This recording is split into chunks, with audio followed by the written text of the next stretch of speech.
alcohol, la la la la la la. Just line 'em up and we will drink them all, la la la la la la.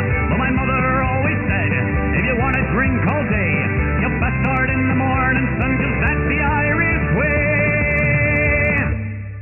We don't get drunk, we get awesome, and every other mother will agree. We don't get drunk, we get awesome, so order up around for you and me. We don't get drunk, we get awesome, and every mother must agree. We don't get drunk, we get awesome, so order up around for you and me, and you and me, and you and me. Let there be whiskey. Hey! Welcome once again to Nerds with Alcohol. I am Russ. And I'm Chris. And this is episode 403, and I probably buried the needle on my... Dude, you go silent. Your mic, Oh, do I? Yeah, your mic just cuts you off. That's like the third time it's done that in the last three. It's like you go, Really? hey, and then it stops, and then this time it came back and Russ. Okay, hey everybody, this is Russ. Welcome to Nerds with Alcohol.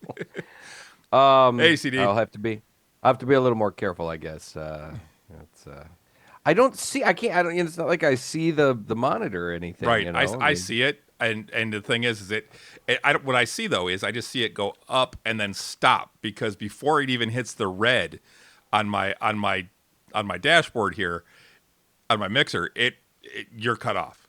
Your mic just goes, nope. I know what he's doing. Not gonna do it. Motherfucker blows me out all the time. I'm gonna shut him up. No. Dude, you blow out the mic at D&D half the time. It's like when you like, well, especially when something big happens, you're one of the ones that go, yeah, and like you outdo everybody at the table. Yeah, when I get those double nat 20s. Yeah. That's right. Yeah, I got 2 nat 20s last week. I got, for you guys, if you guys weren't watching, I got a nat 20 and then the second attack got a nat 20. you walked Almost in, as good. You walked in late because you didn't think you were going to be there at all, and you Exactly. and you got there late. You got there at the tail end of the battle. You sit down and you take out both of the big bad guys that they've been fighting 2 sessions to kill. Like, and I'm like, all right, I don't think it's fair that Russ gets the kill on this one. So who? In all honesty, they softened them up. I mean, it's not like I Yeah. took down a full. Excuse me. Well, and the thing it's is, not like I took them down like from full health in one shot. You know, they were like, yeah. And we can talk about the game a little bit when we get going. But how was your week? It was all right, I guess.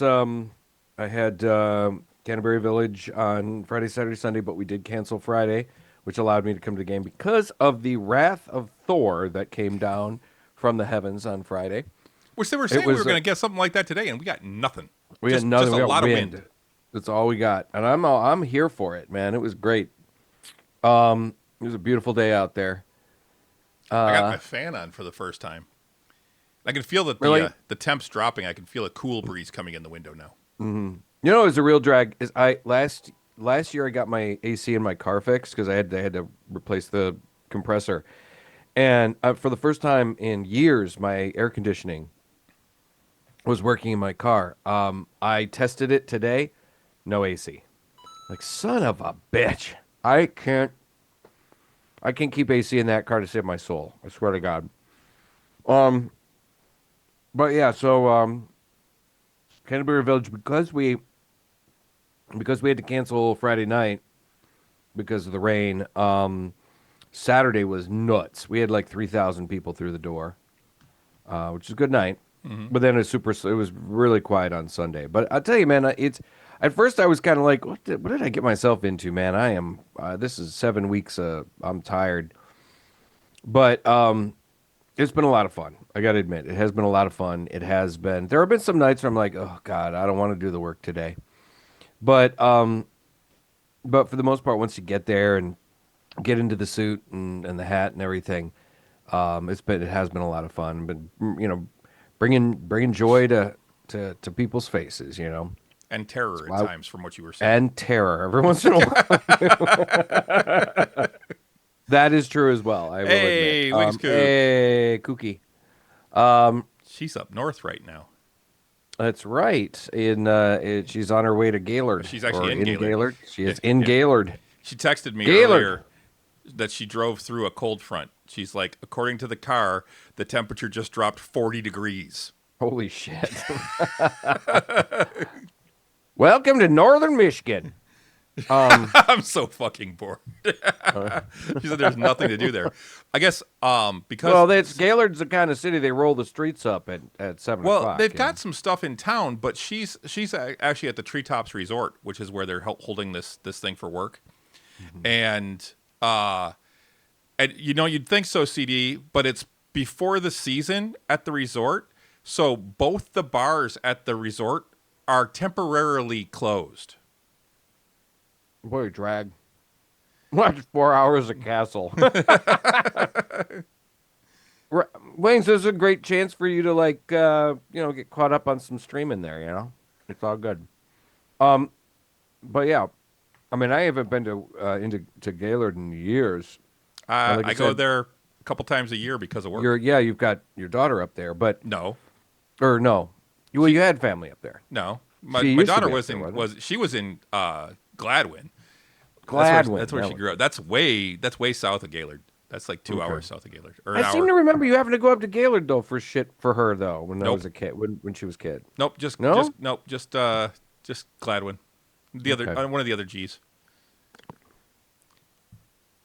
All right, fair enough. Gladwin, Grayling, Gaylord. That's the order going north. Yes, we had family. My family had property up there when I was a kid. My grandparents had a cottage in something it was a place called Mishaway, and it was like sort of a resort camp area, but you could also own property, and you could have home like basically winter cabins built on it and stuff. So my grandparents said we'd go up there for mini vacations and stuff, and it was nice. But we would only go in the summertime because my mother was like, "I'm not going up there when the snow is 6 feet tall." So, which I do not blame her. What I want to know is, man, pool, spa, bar, cocktail bar are all closed. What a drag, Kooks. What a drag. Yeah. I can't even drink, otherwise I'd run into town. Drag. Wings, is there snow on the ground? I want to know if there's There shouldn't be snow, but they did have that huge ice storm, and Right. that That took out wrecked the whole city. It wrecked the whole town for over a week, and the area around it. There are whole forests that are just sticks now. They're just like twigs out of the ground. Right. That's all that's No left. snow on the ground, so. Yeah. Well, my condolences to your next couple of days there, you know. So yeah, other than that, I'm just we had gaming, so I was able to make gaming on Friday.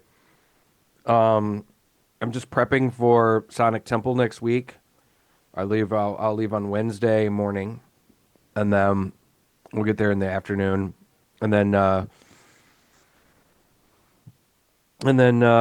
unload and set up our tent and everything, and get going on Thursday through Sunday, and then come home Monday, and then I am also a little nervous. This week I have my CT scan on my neck to kind of tell me on the base of my neck, tell me what the hell is wrong with me.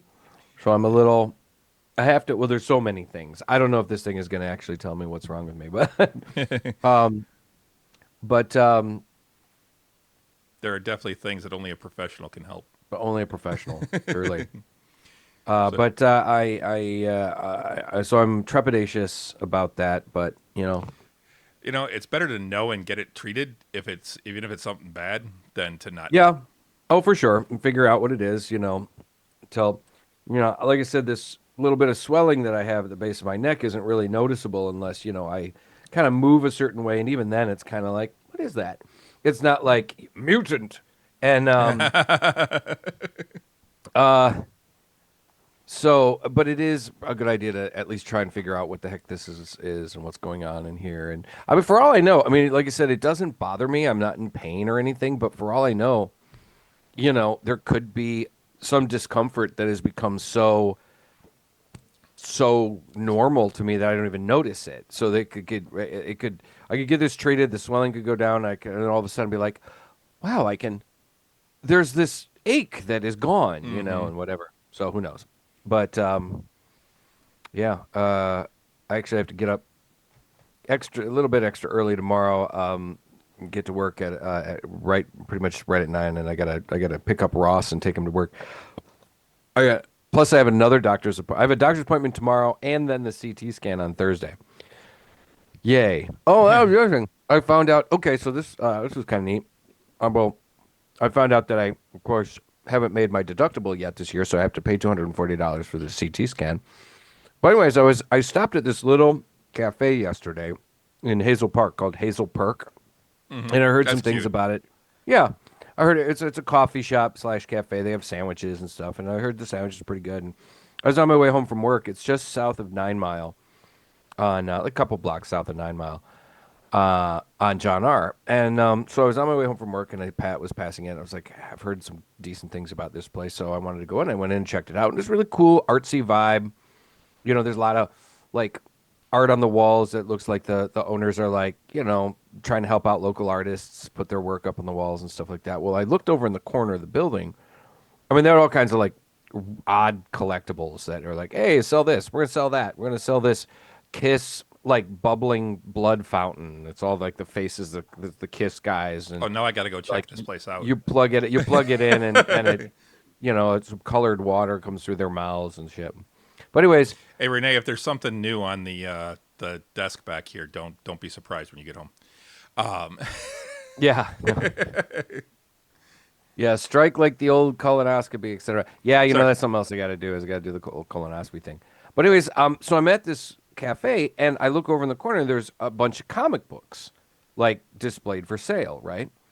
I'm like, oh, what's over here? And I look, and I'm like, just at a glance, I'm like, holy shit, there's some substantial issues here. And I go page. There's a box and there's a rack with a bunch of stuff I mean, there was probably at least 4 comic boxes worth of comics, just kind of like out and stacked and kind of willy nilly. And I'm looking through stuff, and it's all DC and Marvel from like the mid '80s to the early '90s. Okay. And I'm like, I'm looking at So about there the time I was collecting. dude, there were some X-Men books from the Mutant Massacre. There was think I've where got those. Storm lost her powers. I've got that one. Yeah. This big 3-issue fight between Wolverine and Sabretooth when they kind of introduced the animosity that the two I've of got them that. have. I've got those. That's the late. I was that's the like- late 100s. Yeah, late 100. Like I said, they had X-Men like 190 to 211, 220, right there. And I'm just like, Yeah, I've got from 176 to 210 ish. Justice League 2, 3, 4, and 5, right after they rebooted the Justice League after Legends in the mid '80s. There was Crisis on Infinite Earths, then the Legends miniseries, and then a lot of they rebooted a bunch of shit. And I was just like, holy shit! So I went over to the guy behind the counter. It turns out to be the owner, and I said, hey, what's the story with the comics over here? And he goes, oh, everything over there is $8 an issue, $8 a book. And then I got a bunch over here that are like negotiable because these are like older and a little more valuable. And I said, all right, are okay, $8. $8 is a little high. I said to him, first I said, hi, I'm Russ, and I'm a comic nerd.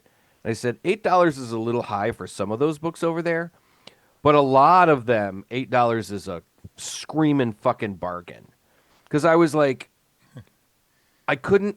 Well, that's when you write- just go over and go, oh, okay, I'll be take right this, I'll back. take these. This Yeah. one, this one, this one, not that one. This one, this one, this one, not that one. I- All right, you know here I what? have $400 worth of comics here that Yeah. are actually worth 4,000. Right. And I said to him, I can't do that. I'm a comic aficionado and a fan.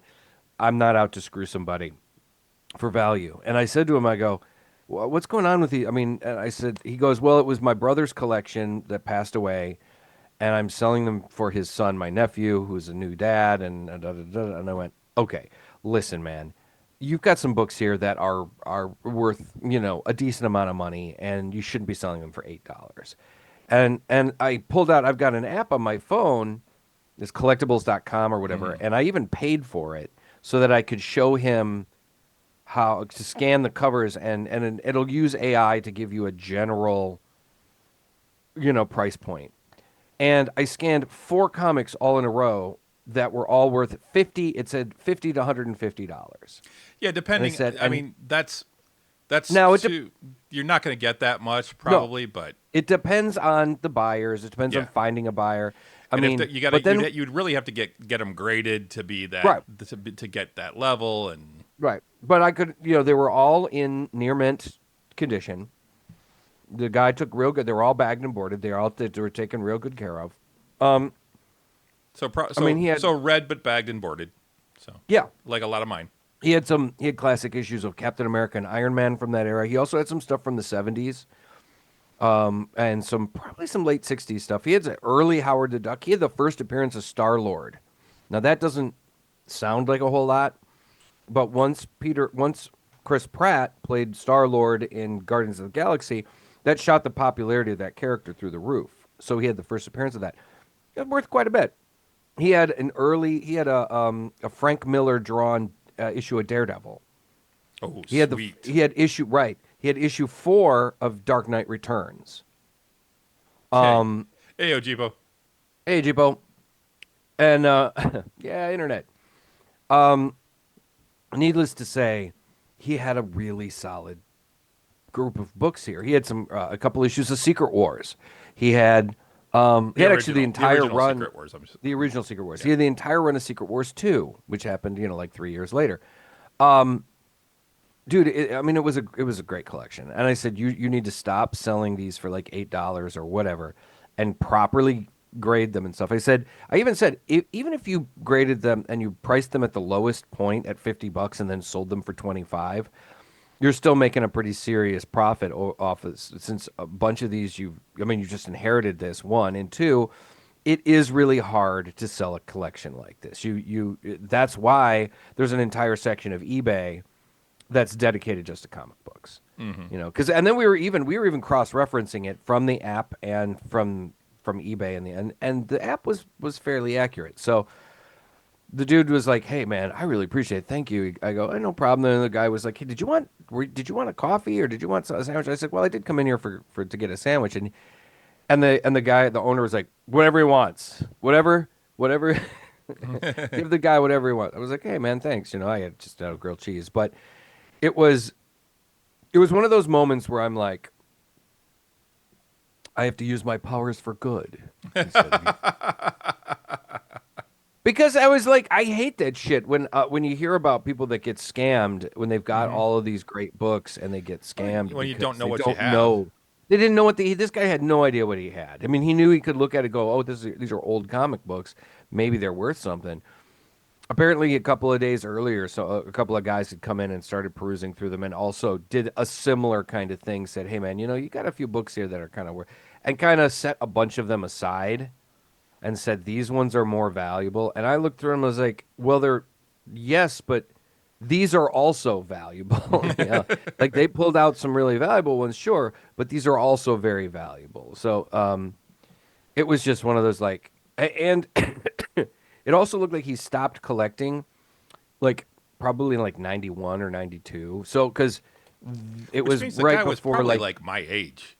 yeah, he actually was. He said he was born in 1960, so he was a little older than both so of them. 10 years older than me. Yeah, and So he was 16 collecting in his years older than 20s, me, whereas I was collecting in my 14 years older teens. than me. Right.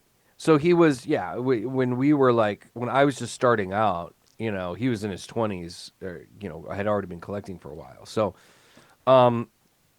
but anyways, they're gonna have like I lost I like get- a whole box of my comics in a move. I don't know where they went.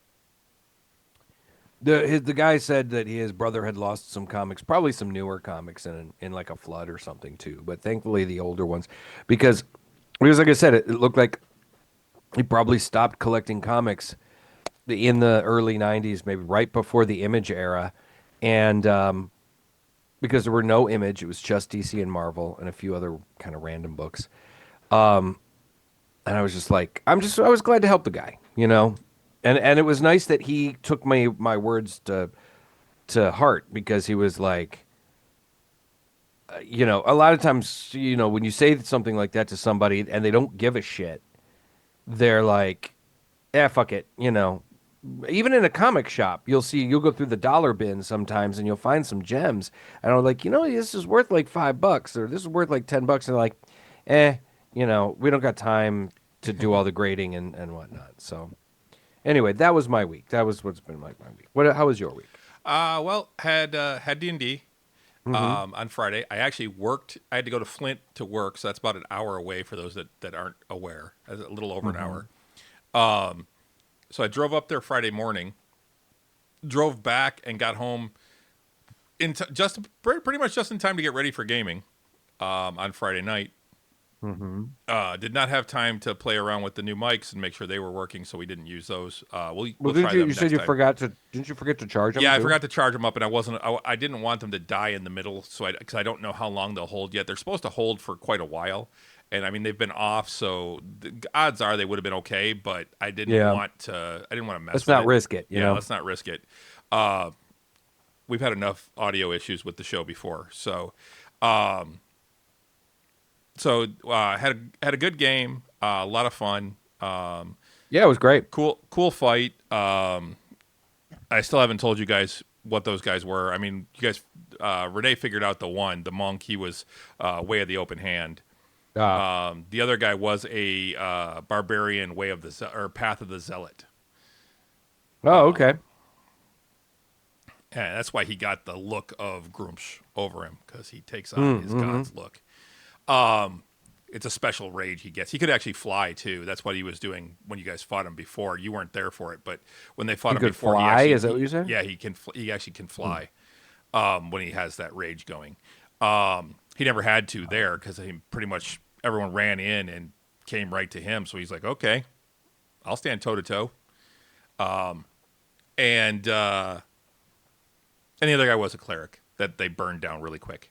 But yeah, other than that, I had to go back up to Flint early on Saturday, so I only got like 5 hours sleep. But my changes went really well. The Flint IT room looks amazing compared to what it did, and everything's working. It's all on the new stuff. Sunday, what was Sunday? I'm losing track of time here. Sunday, I don't think I did anything. I sat around the house. And then other than that, I mean, yeah, yesterday, Renee and I hung out, watched a little bit of TV. Last Wednesday, I did go see my surgeon again for the follow-up on my knee. And I got the all clear to resume most normal activities. I still have to be careful with squatting and kneeling. As I found out that night, as I decided, I'm like, all right, well, I'm going to try kneeling down. Well, but I also decided I was going to do it on the bed where it's nice and soft. Yeah, my knee screamed "fuck you" at me when I tried that. So, and then I tried it again last night. It was more like a little mild "fuck you," not like a screaming of it. But so it's getting better. I also got the okay to start golfing in moderation. Still not like go do 72 holes in 2 days, like the outing at the end of May. But I'm gonna I went out to the driving range on Sunday. That's actually what I did, and actually I was able to hit with no pain, which was really nice. So I'm gonna actually go golfing tomorrow that's the start. It's the actual start of my league. So I'll be out doing that. Weather's supposed to be decent, except maybe a little chilly. Upper 50s. But yeah, so I'm excited about that. Really looking forward to it. I've been itching to play some golf. And yeah, other than that, just work.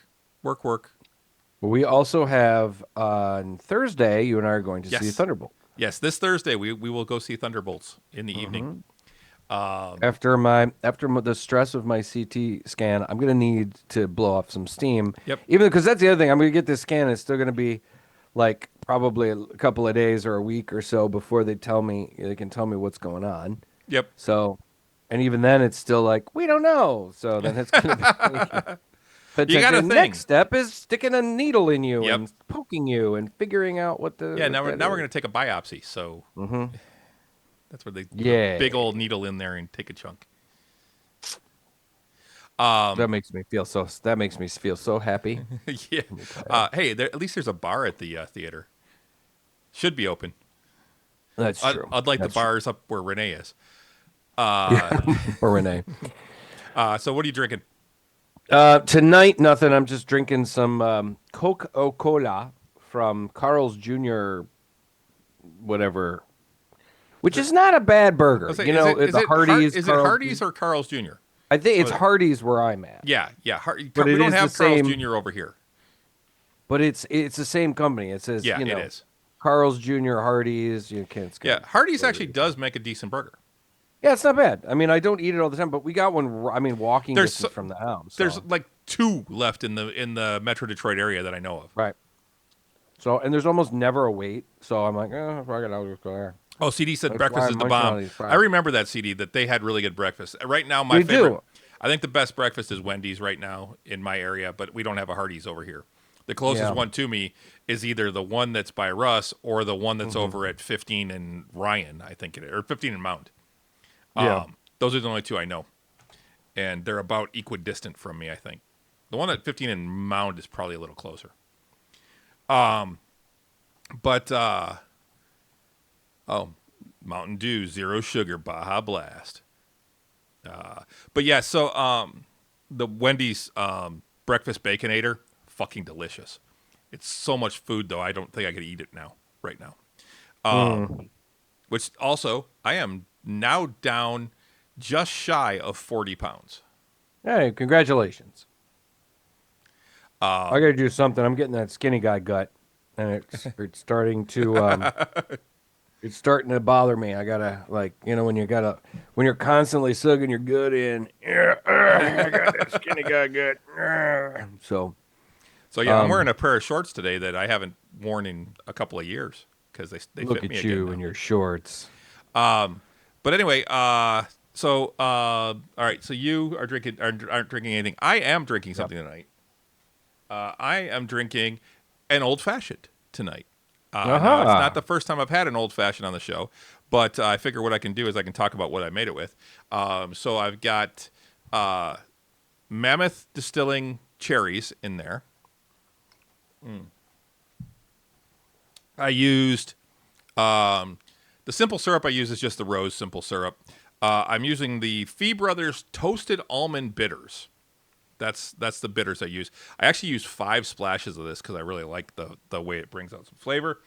And the whiskey that I'm using is Brookside Reserve Straight Rye Whiskey out of Indiana. I actually won this at a curling spiel. Cool. So I brought it home and I said I was going to try it. I tried it straight first. It's not particularly great straight, I don't think, but it does make a really good old fashioned.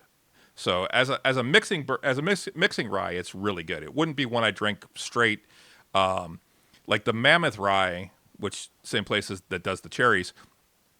They're up north in Traverse City, and I will drink their rye straight. I actually have 2 bottles of their rye downstairs. That stuff is just delicious. But yeah, this makes a really good, a really tasty old fashioned, and that's kind of what I've been kind of really digging the old fashions the last few like the last week or so. I gotta get back to smoking them because Renee got me that really cool smoking cocktail smoke kit. So I can make a smoked old fashioned, fucking delicious. Yeah. You fucking Wisconsins and your goddamn brandy. I don't understand that, CD. Brandy's nasty. I don't know. I don't know the difference enough to make an educated opinion. I mean, I like the occasional whiskey. I like the occasional scotch. I probably would like some brandy. It all comes down to like flavor for me. So it's like if I like the flavor, I might like it. Brandy, you know? I've always found to be like thick and sweet, and it's too sweet for me generally. I've just never been a big brandy fan. But Wisconsin was Wisconsinians. I don't know what you guys are called. Wisconsians. Wisconsians. It's probably. I think it's Wisconsians. Yeah. They love their brandy. I think Minnesotans do too. So let's see. CD's got a KBS hazelnut fudge, 4 out of 5. 12 Wisconsinites. Okay. 4 out of 5, 12% from Founders Brewing Company, right here in the great state of Michigan. Imperial Double Coffee Stout, roasty overall, cocoa and coffee flavors with maybe some nut. Where's that one from, CD? Is that a newer one? Because I've got some. I got a hazelnut one downstairs, but it's not a hazelnut fudge. I'm kind of curious. I haven't seen that one. Okay, so it is new. I just might not have seen it yet. Oh, it's not ice cold Sambuca. I don't want it. Ugh, Sambuca's nasty. It's Yeah, it's that Sambuca. anise flavor and ugh. Okay, so strong. Okay. But anyway, so we can talk. Let's talk current events real quick. I don't want to Right on. dwell on it, but Cheeto in Chief is here in Michigan celebrating his 100th day in office, giving a speech tonight. He actually might still be talking because he rambles on for hours. It seems like it's been 10 years already that we've been dealing with this. Now, I saw some numbers. One, his approval rating is at like 42% right now. It's in the toilet, and it's one of the lowest approval ratings, I think, or the lowest approval rating a president has ever had in the first 100 days. Yeah. That, according to recent, and outside of like his 39% when he left office, it's the lowest in like 60 years or something like that. Mm-hmm. Did you hear that he feels that reporters that report his flagging approval ratings should be like considered criminals? Of course. He thinks he's king. He used the White House Twitter account to post a picture of himself with a crown on that said, "Long live the king." Yep. Yeah, it was disgusting. The dude, he can't take any kind of criticism. No. And he signed 142 executive orders. Jesus, in 100 days. In 100 days. The only one who even comes close was Franklin Delano Roosevelt, who did it to get us out of the Depression. Mm-hmm. And he successfully did it with those. That and the war. Well, the war really helped. But yeah, he signed like 99. Mm-hmm.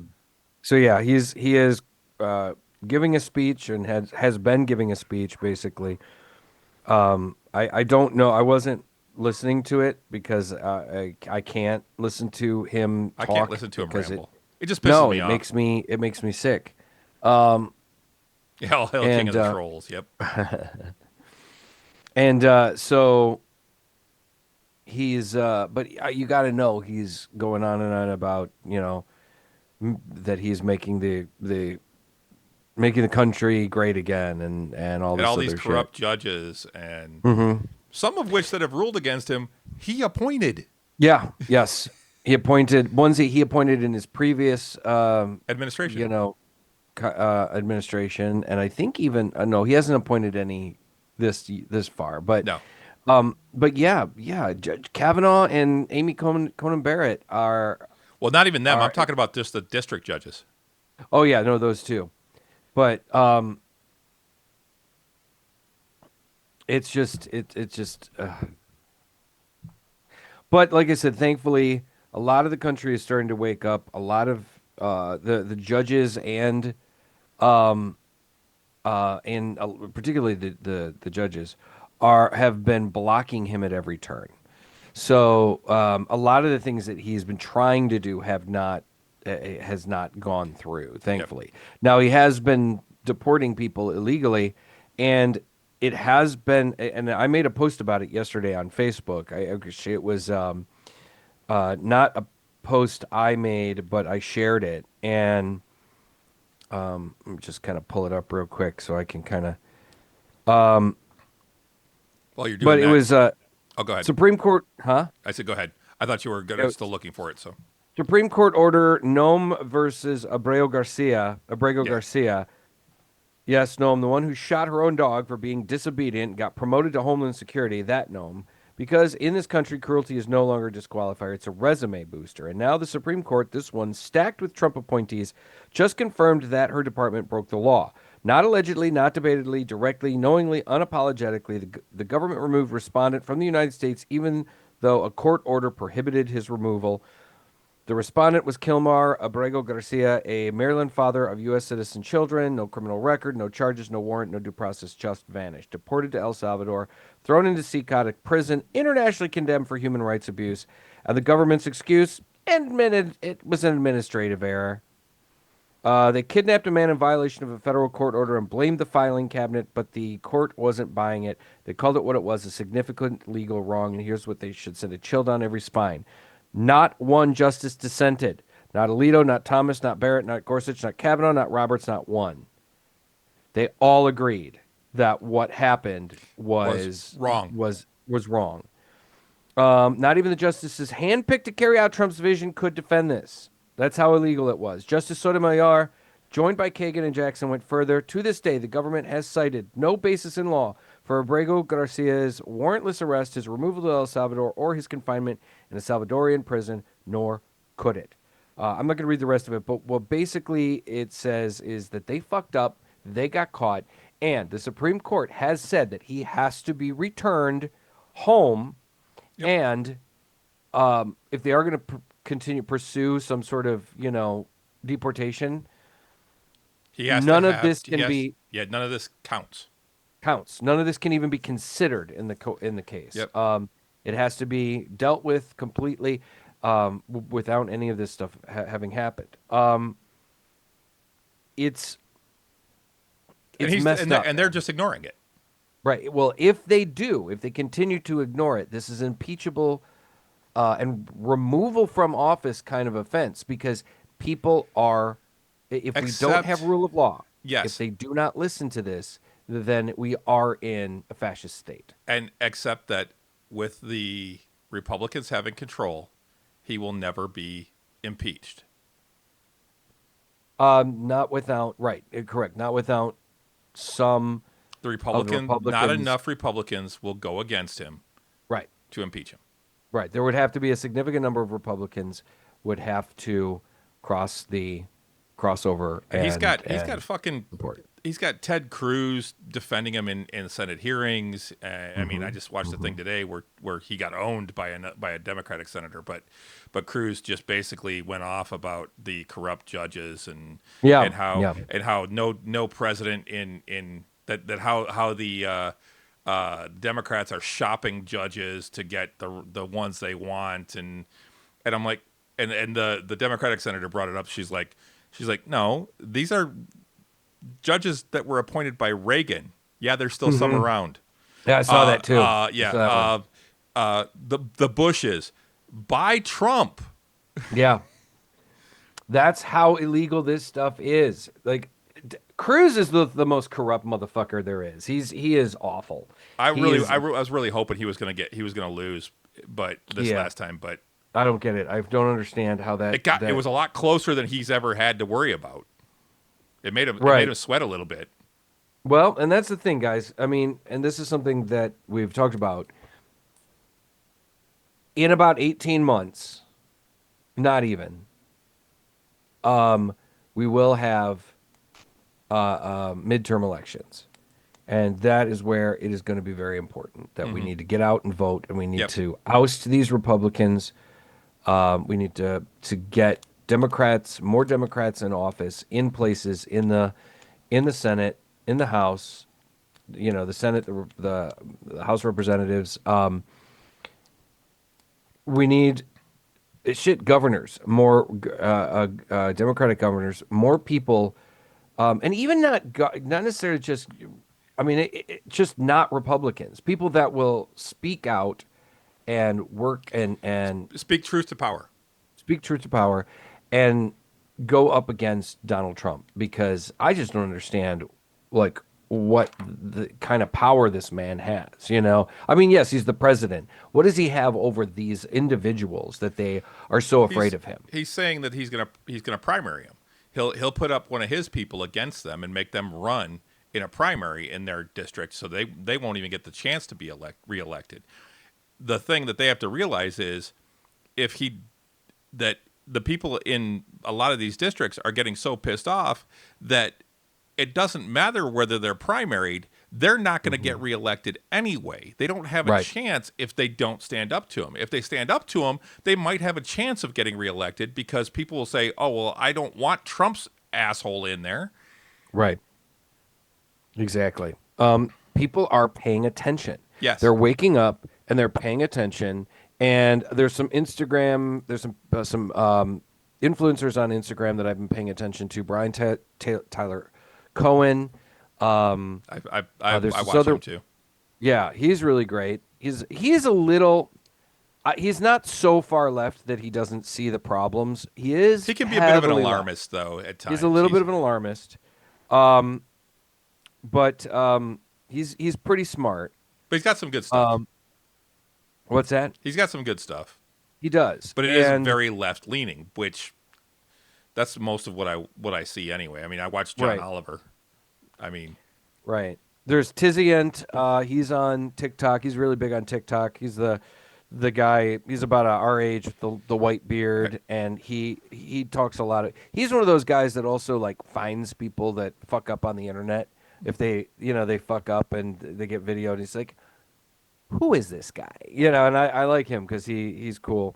But he posted just recently actually about Donald Trump being in Michigan, and also about Governor Whitmer making a big like play in support of Selfridge Air Force Base. But yeah, there's this other woman I've been following that is she likes to go, okay guys, this is the weekly this is the weekly L's for Donald Trump, and each week she just goes through all of his fucking losses. Every time he gets denied something, every time a judge blocks something that he does. And it's really funny because the way she puts it, she's just like, "Oh, here you go, sweetie. Here's your big L for the week," But I've also seen some of her other posts, and she's actually a very intelligent like political analyst. She does a really good job. I'm going to see if I can find her because I can't remember what her name is right now.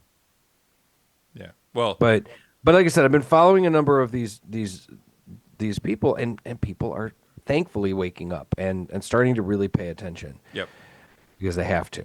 Oh, I saw a thing. Renee showed me a thing where it was a person in Nebraska saying how their entire state is going to go bankrupt because all the immigrants that they had working on their ranches, their cattle ranches, Right. have all disappeared because they're afraid of getting arrested or Yeah. and deported and all this, and they're like we're gonna go bankrupt. Right. I'm like, Yeah, a lot of cattle ranches and farms. yeah, and they're like I can't believe that we voted for this. Yeah. Yeah, but a And- lot of the conservatives that in the heartland that were like, "Make America great Yeah, again," and now they're like, well, we voted against our own best interest. yeah. And there's another thing too. They also apparently Donald Trump heard a rumor or heard something that Amazon was going to start putting the cost of the tariff on some of their packages, on Yep. products that were being Everybody's shipped out. going to do that. That they were going to let people know, hey, this is more expensive because of this tariff, And Donald Trump apparently called Jeff Bezos and bitched him out and said that, he was like, how dare you? What are you doing? This is, and Bezos is like, well, one, we're not going to do that. But two, why can't the people know why something is more expensive, know? I mean, I don't trust Jeff Bezos either. He's another billionaire, that, whatever. But out of anybody that could stand up to Donald Trump, It's somebody like Jeff Bezos, Yeah. who's actually richer than Donald Trump, like substantially richer. Like Trump isn't that rich he's a comparatively. he's a billionaire. He's pretty But, goddamn rich. well, He's a multi-billionaire. he is a billionaire in his own mind. No one can Sure. prove his value is not. They've actually looked at it. His value is not $1 billion. He is Yeah. not. He is not a billionaire. So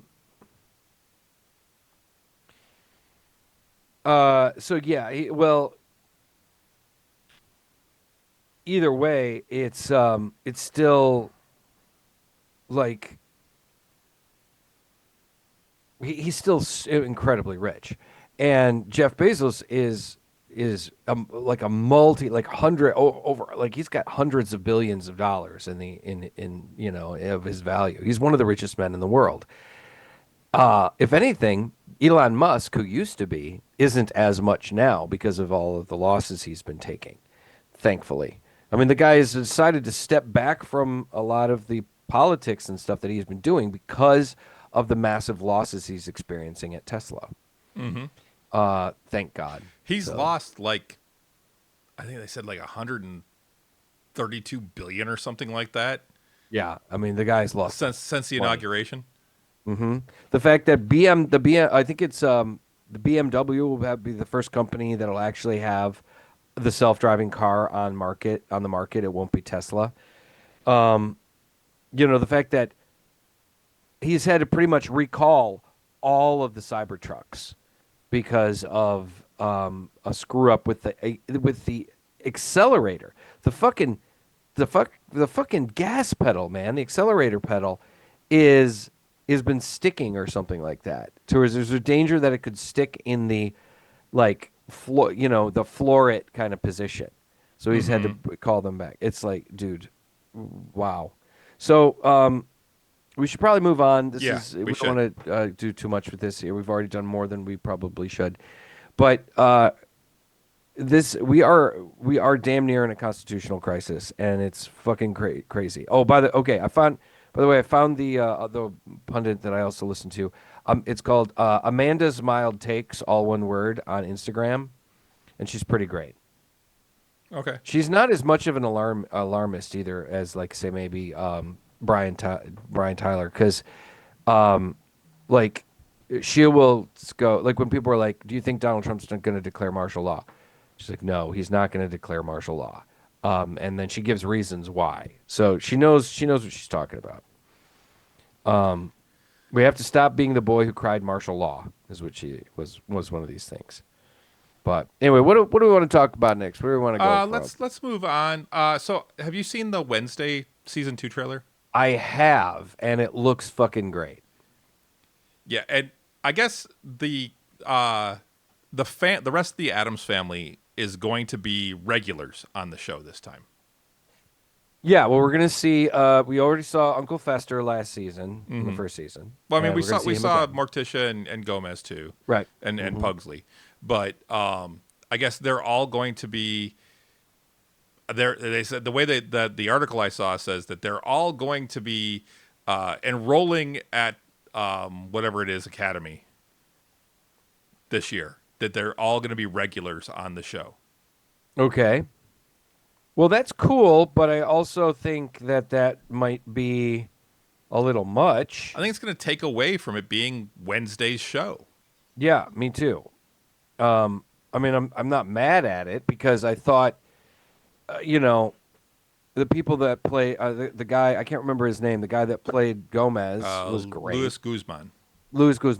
He was great, and of course, I think the two of them, Morticia was spectacular. yeah, Catherine Zeta-Jones. I think the two of them together made a great Gomez and Morticia.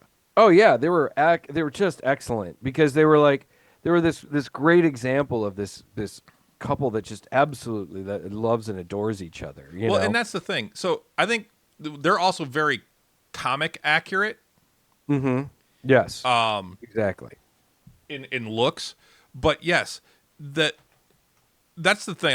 I've seen that a lot where they're like, "Fuck Romeo and Juliet, give me Morticia and Gomez."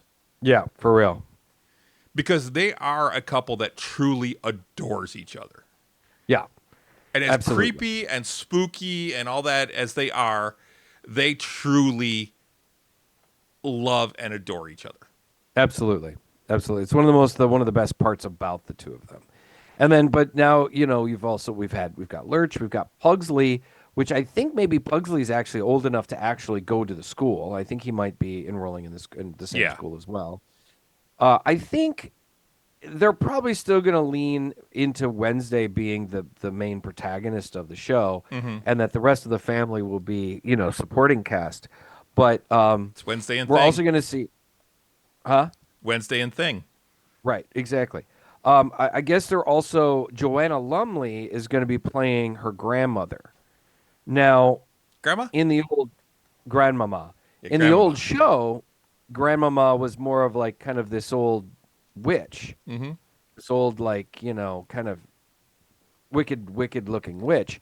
Joanna Lumley's not playing it like that. She looks like real glamorous and everything. So I'm actually guessing, well, is this maybe the mother-in-law? Is this Gomez's mother? Because I think Grandmama was Morticia's mother in the original show, and in the movie. Carol Kane played her in I think the second movie, Yeah, um, I in believe a so. lot of makeup.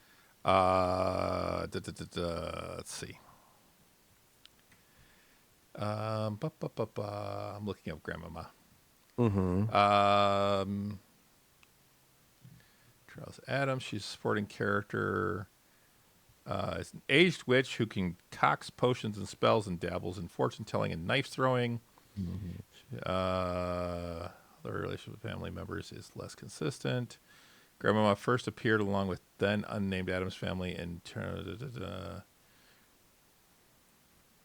It doesn't. And Grandmama and Granny Frump.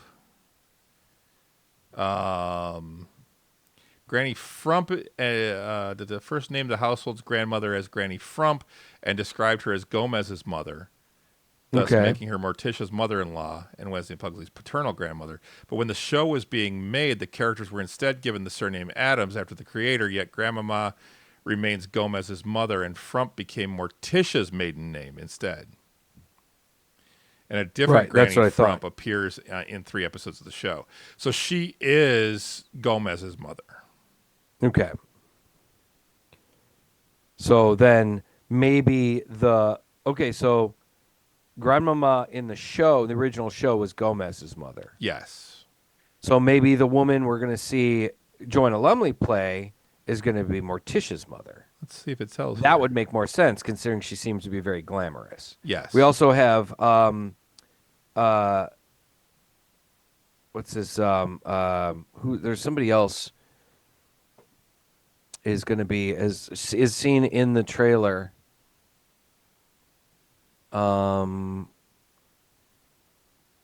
Oh God, I'm completely blanking. Um, bu- bu- bu- bu- I'm not sure.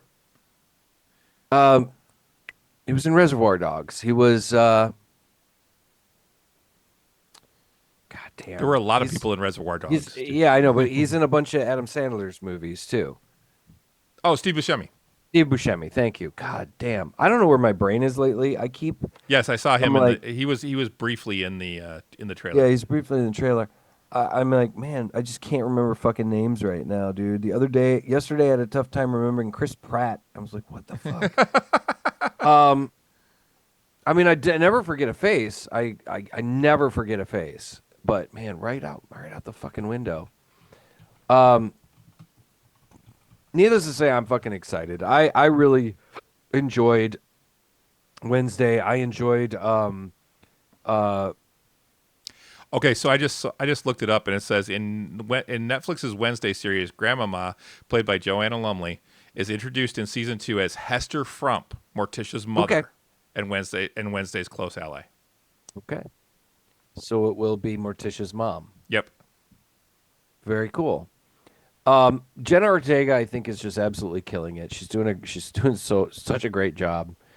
It's been really She's fun. so good at being deadpan. Oh yeah, yeah. Um, she really is. I mean, I mean, I've actually enjoyed almost everything that I've seen her in. Did you know she got one of her first roles was in Iron Man 3? No, I don't think I knew that. Yeah. Pretty much her first movie. I think it might have been her first movie role. But she plays the vice president's like granddaughter, who has who like is missing a foot, and you see her sitting in a wheelchair, and Huh. because the extremist stuff, the extremist treatment that they have in that third movie, Yeah. can regrow limbs. They see that she could possibly be treated or whatever, and so that's why the vice president was like committed treason. Really fucking cool. So anyway, looking forward to it. We should move on. Yeah. We've been dwelling a little bit too much on. I think we dwelled a Um. lot on what's going on in our lives, and then the So and then politics. we So were what we about were Andor? so Didn't you watch Andor? I did. I watched Andor. I watched the first episode of Andor. That's all I've watched so Yeah. far. I haven't watched Okay. any. I haven't watched the second two. Uh, and I'm going to tell you, it's more of the same. Okay. It is. It picks up a year later. And they tell you it is for BBY. It's what? For BBY. That's the year. So it's Okay. if you don't know, Renee actually asked me what that meant, and what that means. That's the Star Wars timeline. That means before Battle of Yavin. Oh. Okay. Very cool. I didn't know that either. Yeah. That's the way that they tell time. It's all based around Battle of Yavin because that's when everything changed. So it's for BBY. So it's 4 years before the Battle of Yavin, which means it's about a year before New Hope. Okay. And it picks up with Andor doing his spy shit, and Cassian Andor, and you see a lot of the same You see a lot of the same characters as before. You see Mon Mothma. You see Skarsgård's character, whose name I don't remember. You see Cassian's friends. You see the droid, the little red droid, the square bot thing. You see Mon Mothma's husband. It starts off with like one of her daughters getting married. So there's a bunch of people there at the wedding. But yeah, it's kind of cool, and it starts off with Cassian trying to steal a prototype TIE fighter. And Prototype TIE fighter? yeah, Okay. and yeah, so it's kind of cool. It's starting to show more of the alliance and the way it's built, and you kind of get the feeling that there's different cells that don't necessarily talk to each other, Okay. type of thing. So it's interesting. I want to see where it goes. My plan is to watch the whole series as it does, and then within days of finishing the series, I want to watch Rogue One again, if not Oh, the yeah. same day. Because Yeah, I've yeah. heard that this leads right into it, and everyone, all the cast is basically saying, yes, when you finish the series, watch Rogue One right away.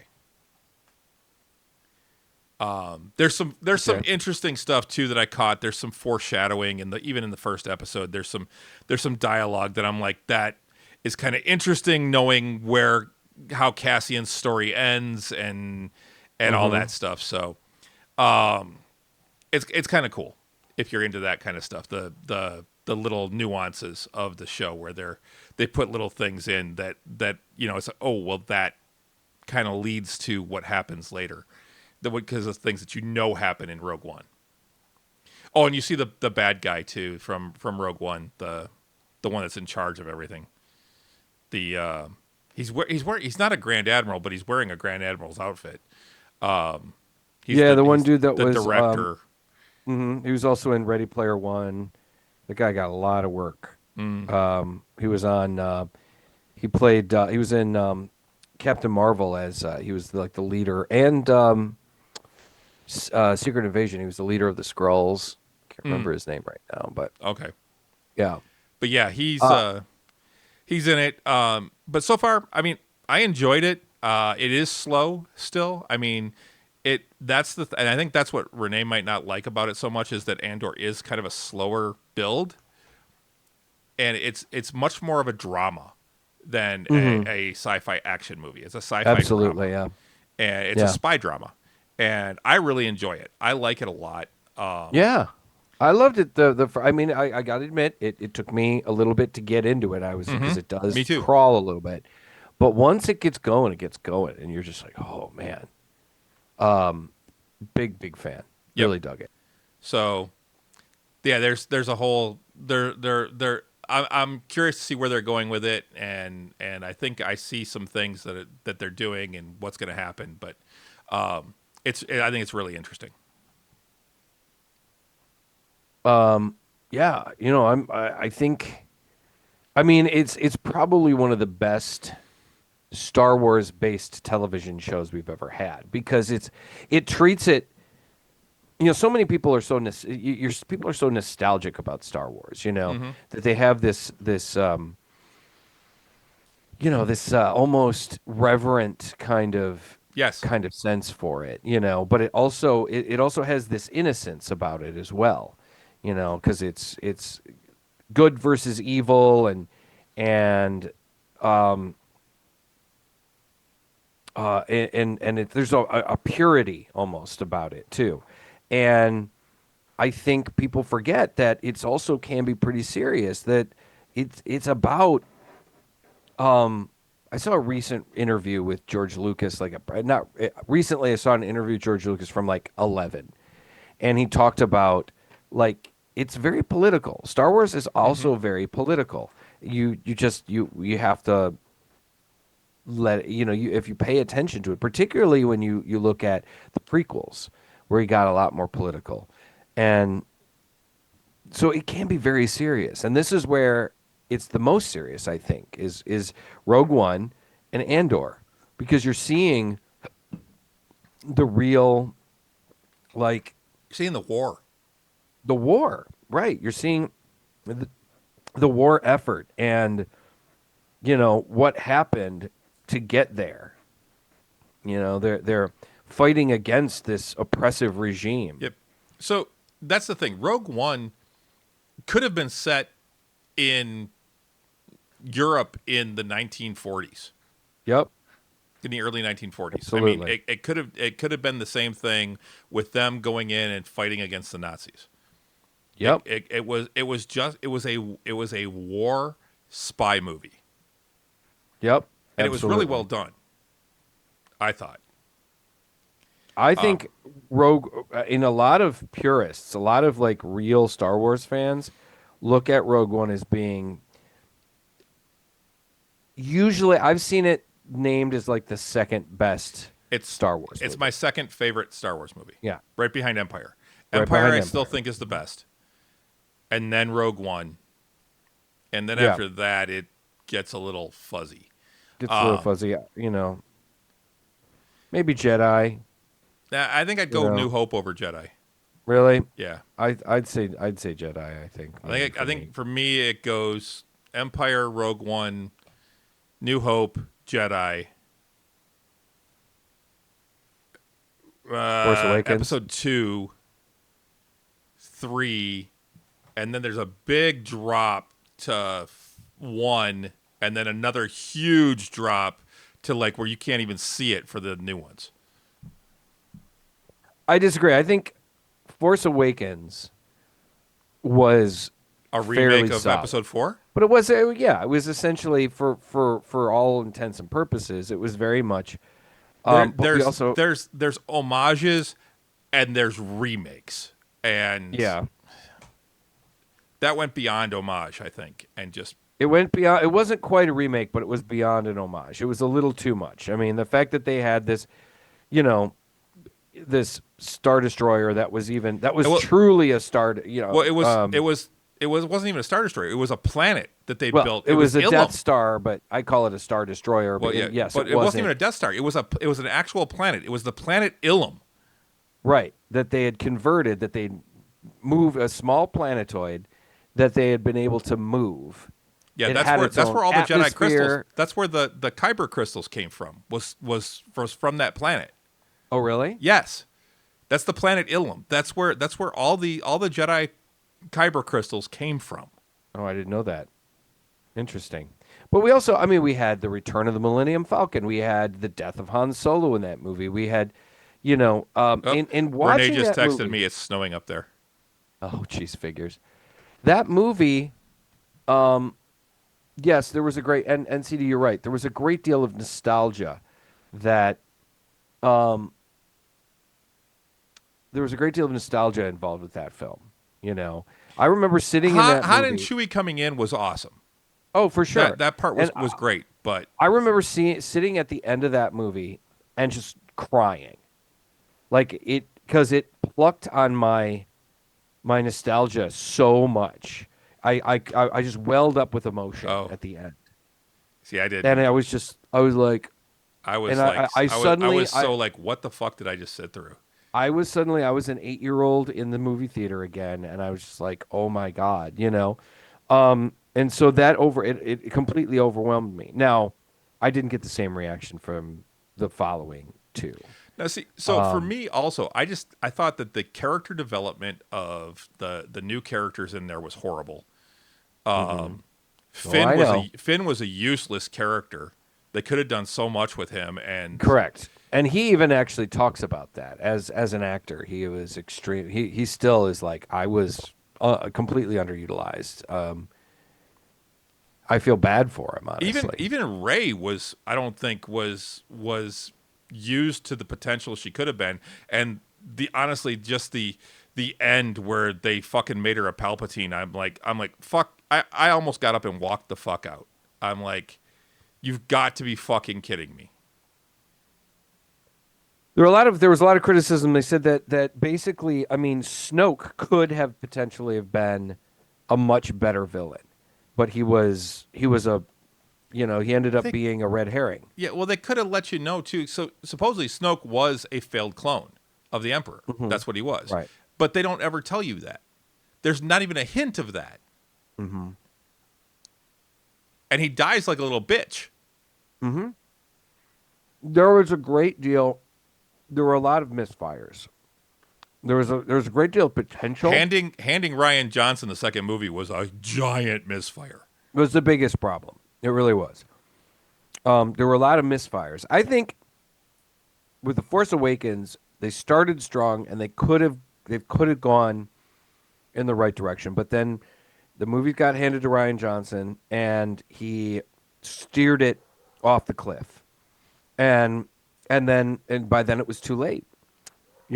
I mean, J.J. Abrams tried to put the car back on the road, but it was too late at that point. They squoze way too much into that last movie to try and fix it,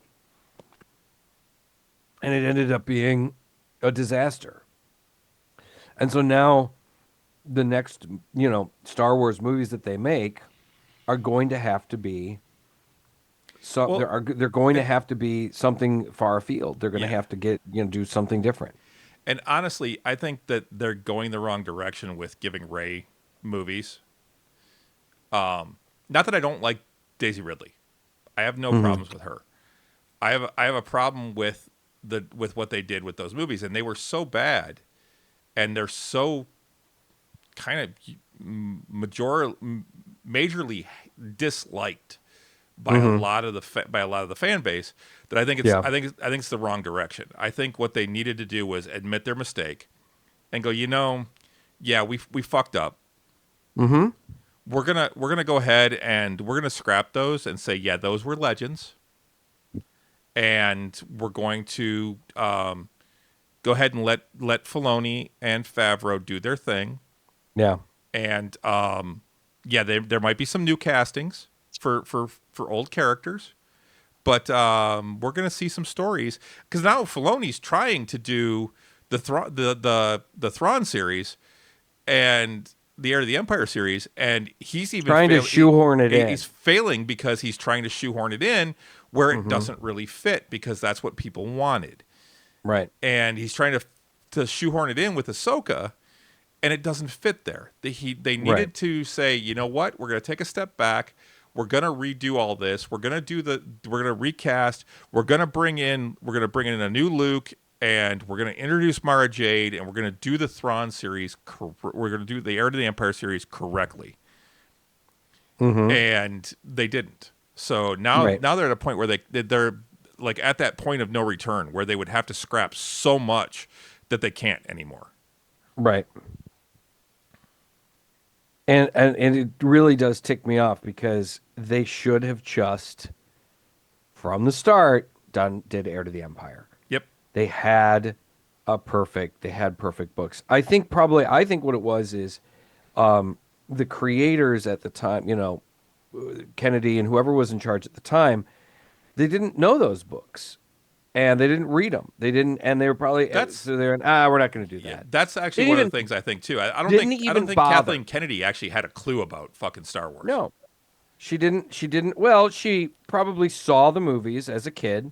She probably enjoyed them. I mean, she worked for LucasArts, but I don't think she ever paid attention to the books. Probably not. And she's older. She's a little older than us. I think she's actually in her early 70s. So she's more like our parents' age, and so she probably enjoyed Star Wars and everything. But I doubt she was reading the novels and the comic books and playing the video games and doing the things that being influenced by the resources that we had. Mm-hmm. Now, So when somebody said, "What about these great books that take place that are supposed to be in canon that take place right after Jedi?" Nah, we're not going to do that. We're going to do our own. those are legends now. Yeah. Those didn't really happen in our Star Wars universe. Mm-hmm. And it's time to, you know what it is? It's time to bring the multiverse into Star Wars. Sure, why not? they've got Lego sets for it. You can buy a dark Millennium Falcon Lego set that's all black and it's got a fucking Darth Vader that's all white. That's in white. Yeah, it's like this it's like the mirror universe Star Wars. You can buy. I almost bought it because it was just like fucking cool. But I mean, we tend to go on and on about Star Wars because it means so much to both of us. But we should probably move on a little bit. I do have some other Star Wars news though. All right. So this coming Sunday is This coming Sunday. Yeah, May the 4th. Guess. Yeah, well, speaking of that, the Space Dive party is this weekend at the Tangent Gallery. Yes, I am unable to attend either weekend, unfortunately. Yeah, I'm gonna be I'm gonna be busy this weekend. Sorry, because Renee just texted me again, said, like, it's snowing. Oh, Like, there's going to be snow on the ground when she gets up in the morning, snowing. probably, yeah. I'm gonna be busy with Free Comic Book Day on Saturday, which is coming up as well. Free Comic Book Day. And so I'm going to be face painting at the comic book shop I go to regularly. And then on top of it, I believe so. And because last year I did some face painting at the event, but I believe it might even be sold out. I think the first couple of nights were sold out. I say you're gonna make more at that face painting than you will at Sonic Temple, with all the stuff you have to pay for. No, no. I don't. I mean, face painting at the comic shop is It was a fun joke. day. It was a joke, dude, because you were bleeding money trying with I everything know. that you had to pay for that. Yep. No, I should be fine. But anyway, so the May the 4th is going to premiere the new Star Wars animated show, Star Wars Tales of the Underworld. Okay, cool. It's going to have like Ventress and Cad Bane, two of my favorite characters from the original animated series. Cad Bane even shows up in Mandalorian in live action for the first time. It looks like it's a bunch of shorts, which I'm kind of bummed about because I was really hoping it was going to be about Ventress and what she does after she meets the Bad Batch, and moves on and kind of becomes a gray Jedi instead of a disciple of the Sith. Okay. But the big news about it is that there's actually going to be an early release of the first 2 episodes if you play Fortnite. Oh, for fuck's sake, really? They are teaming up with Fortnite, and on Star Wars Island, you can go and watch the first 2 episodes in like this theater In Fortnite. in Fortnite. I don't play Fortnite, so I don't really don't can't. either, but I'm like, and I said it's the first time that a television series has been premiered in a video game. That sounds about right. I mean, it's only a matter of time before they start doing that. I mean, we're still, I truly believe we are not that far away from virtual reality environments where you can do that, where you could strap on the virtual reality goggles and stuff and go and sit in a virtual theater and watch a virtual movie. You know, I mean, I could put on my PSVR and pull up, Well, but then- Netflix or anything and watch it and watch it in my VR goggles, like it, and it looks bigger and more clearer than my television. But then when something really cool happens on the screen, or there's some deep cut or something like that, I don't get smacked 10 times by you going. Oh my god! You know that only happens when we go and see a superhero movie. I know it mean, does. come on. It's. I also don't get the opportunity to try and kill my friends with making jokes in the movie like I did at John Carter, where I almost killed my friend Rob, because he's sitting next to me and he was taking a drink just as John Carter came up through the white ape. It was all covered in blue blood. Yeah, And he raised his what looked like a batleth up over his head, and I'm like, and they'll never take our freedom. And Rob was drinking, and he actually inhaled pop and started joking. Very appropriate. He's like, Chris tried to fucking kill me. Surrogate, here we come. Yeah, it's gonna be like that movie, The Surrogates, where you just live your life through like a robotic surrogate body. Yeah. I do think I think it's going to be more like Ready Player One. One, just the oasis where you just sit at home, get you fat, go to school. and, People will go to school in the oasis. They'll Yep. go to work in the oasis. That kind of thing. Virtual reality will be one of those things. You never have to leave your fucking couch. Man, I could just sit. House, I could just sit in my comfy chair downstairs, have the VR goggles on, and just. Yep. Type in VR. Yep. Get Get your gloves on, and you're just working away. I'm okay with that. Unfortunately, you can't make parade floats via. I would need a surrogate. Yeah, so. you would. Just robots. I have a physical job. You'd get dummy though. Huh? You'd wind up with dummy. I'd wind up with what? Dummy. The one robot that Tony Stark's always yelling at. I will donate you to. Yeah, if you hit me with that Caltech. fire extinguisher again, and I'm not on fire, I'm gonna donate you. Donate you to Caltech. Yeah, we're not that far away. We're seeing little snippets of it, all the time.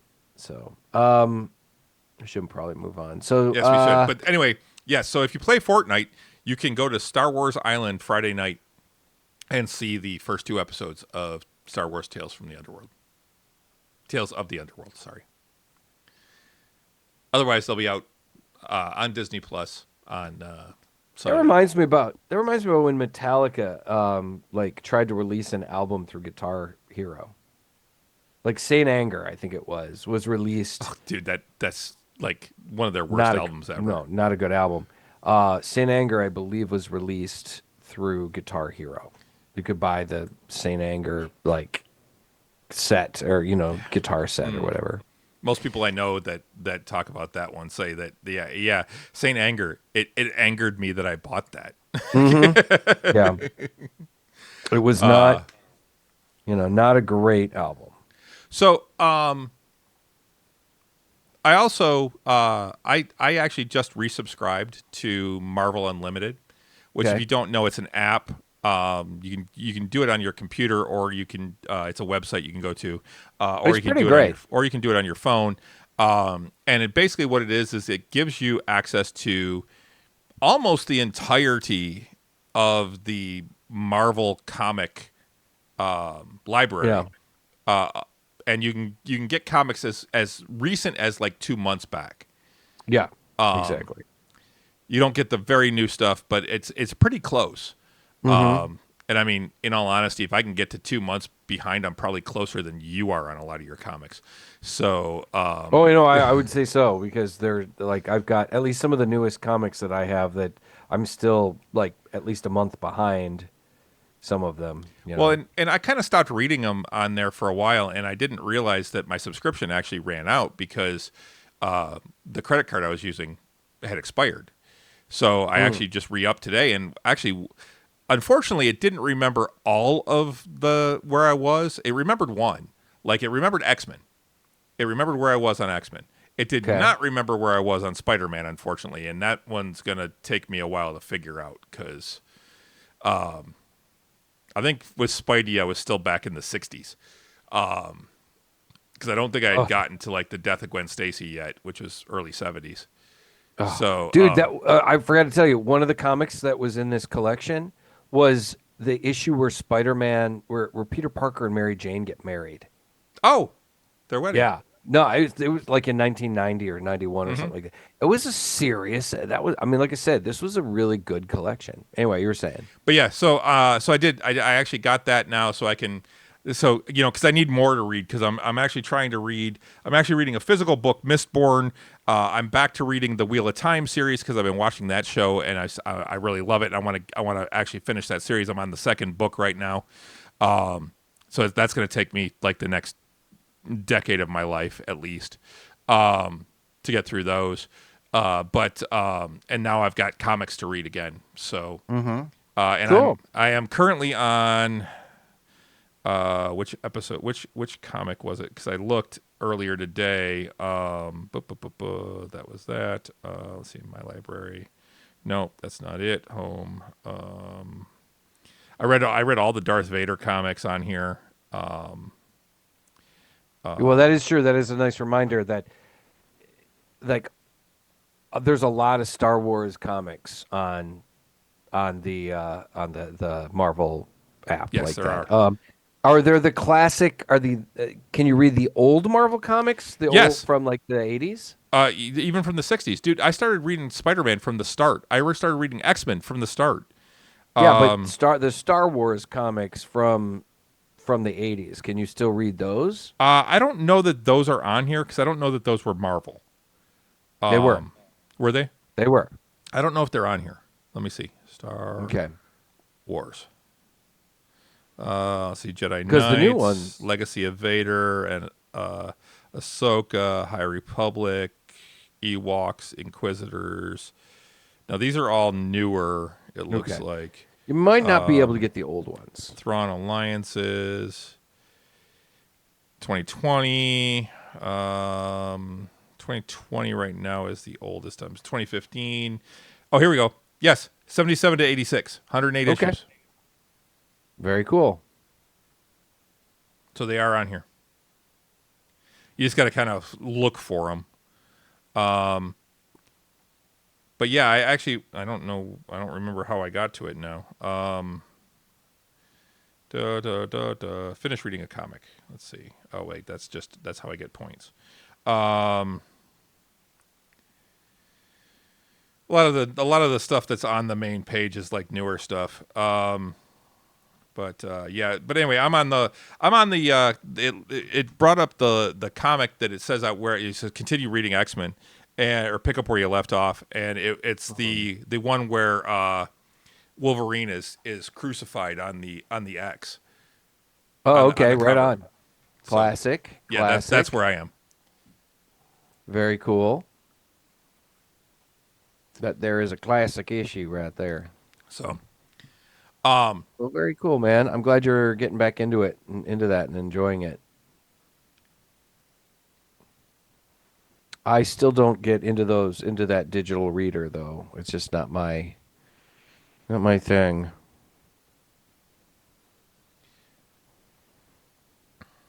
You just stopped. What's up? Yeah, sorry, a buddy of mine uh, just told me that he's looking for somebody to go to ACDC with him tomorrow, and Oh, fucking go, man. Fucking no, I'm not go. really into concerts anymore. Although I wouldn't mind seeing the Pretty Come Reckless. on. The Pretty Reckless is Go and opening for him, so go and see the the AC/DC. Have the you ever 70 year seen old AC/DC? the 70-year-old dudes. Yeah, have you ever seen AC/DC in No, I haven't. concert?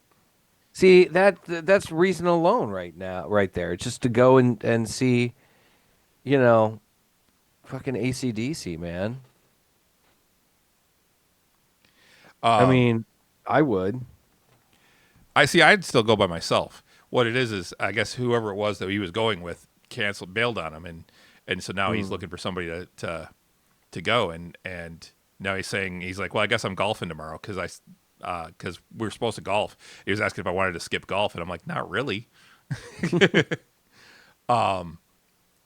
but we'll see what happens. Okay. But anyway, the so yeah, I'm looking forward to getting back into comics. Like I said, I got to figure out how to work the app again and figure it out so that I have the comics I want to read in there, which is mostly Spider-Man and X-Men right now. Now, are you reading them on your phone? Are you reading Yes, them on the computer? I on the would phone. have a tough time. Like if I still had a working like, well, Well, I do have I've my got my drawing. tablet too, which I can. Yeah, I got my new tablet, so I can actually the put them on there tablet, too. the tablet would be better. I mean, at least it's a little bit more the right size. Because that's one of the things, one of the big problems I have with digital comics is just, you got to have a proper reader. Yeah, yeah. And I was reading them. I was reading them mostly on my phone. Occasionally, I'd read them on my tablet, my previous tablet.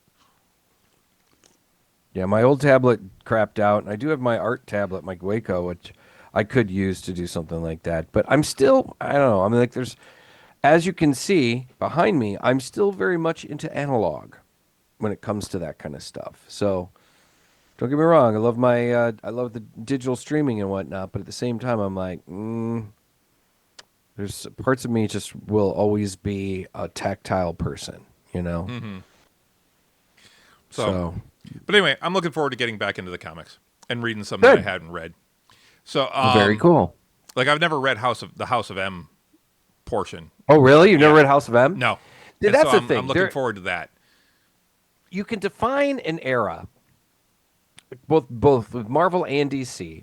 You can very much define their eras by big miniseries, eras and years, particularly. I mean, Secret War, starting in the mid '80s with Secret War, and then Secret Wars 2, and then, I mean, there was consistently, quite often, Marvel didn't have the big like comic books like entire like comic book like the entire comic book universe being dominated by a summer miniseries as much as DC did. DC had like their Crisis on Infinite Earths, and then they had the follow-ups and stuff, and Marvel didn't have quite as many of them. Marvel would have like a big storyline that would just be within one of the comics, like the Mutant Massacre or the Clone Saga in Spider-Man, or well, the Fall of the Mutants was another thing, or Inferno.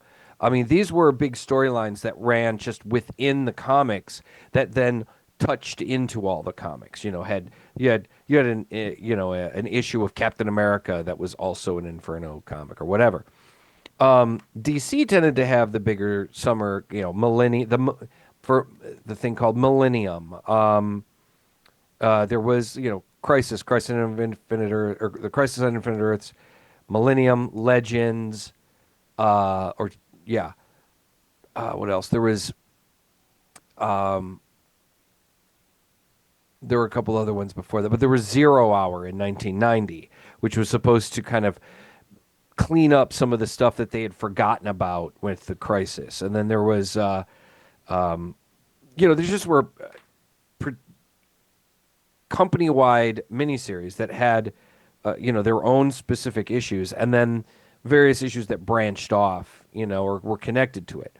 Now, over the last, like I'd say, 20 years, Marvel has gotten more into these company-wide crossover issues, but then also had that, that standalone issue, that standalone series that branched off, like Forever Evil or Civil War, Civil War Two, Secret Empire, these that Annihilation, things that affected and changed the entire like Marvel universe for until the next one comes along. There was one about basically Asgard or the Nine Realms just attacking Midgard a couple years ago. It's still in my box. I haven't fully read it yet, but it was really freaking cool, And Fear Itself, that was another one that was really, really great. So you can very much define these these eras in comic books by these things. And it'll be interesting to see as you're reading Marvel Comics and as you progress and get further and further into the years that of like, when you encounter Secret War in the mid 80s, and when you encounter, like I said, Fear Itself or Inferno or some of these other storylines. Most recently, they had one where the entire world was invaded by vampires, and that was last late summer, early fall. It was really, really cool. Right now, they're doing One World Under Doom, where Doctor Doom is now the Sorcerer Supreme, and he has effectively used his power as Sorcerer Supreme to essentially take over the world, being a more sort of a benevolent dictator. And he's like, I'm going to use these powers to take over the world. And so now all the superheroes are like, oh shit, now what do we do? And it's been pretty cool actually so far.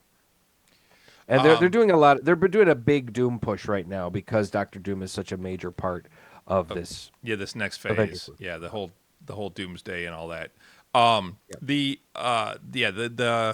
end of where the last big thing I remember when I was still collecting was Age of Apocalypse. That was Age of Apocalypse. Another great example. That was one of the last ones, and there were so many crossovers with that one. That was the other problem. That was the problem I had with the physical media. Was I didn't I collected certain books, but then something like Age of Apocalypse came along, and now all of a sudden I've got to collect like 15 other fucking books if I want to actually have the entire story. Yeah, And no, I'll agree. That became a drag. That was very much something that grew out of the 90s. yeah, and it seemed like every other year or every 6 months maybe they were coming out with some sort of story like that where it was a super crossover and it's going to cross over these 15 titles. Right. And you got to buy them all. Well, you didn't have to buy them all, but if you didn't, you might miss might miss something in the story because like minor the X-Men might be in Spider-Man or right. Now they've done it so much more so that they encourage you to buy the main book, the main miniseries, the 6-issue or 8-issue miniseries. And if you don't get all of the other ones, it's not as essential. Well, I've and that's noticed the thing. that It wasn't like its own set. Like Age of Apocalypse wasn't the Age of Apocalypse comic book. It was Age of Apocalypse that started in X-Men and then branched off to others.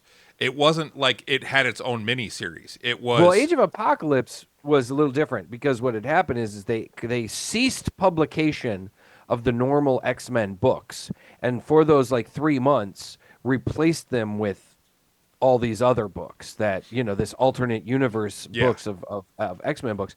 And so if you missed even one of those, were going to miss some major story element.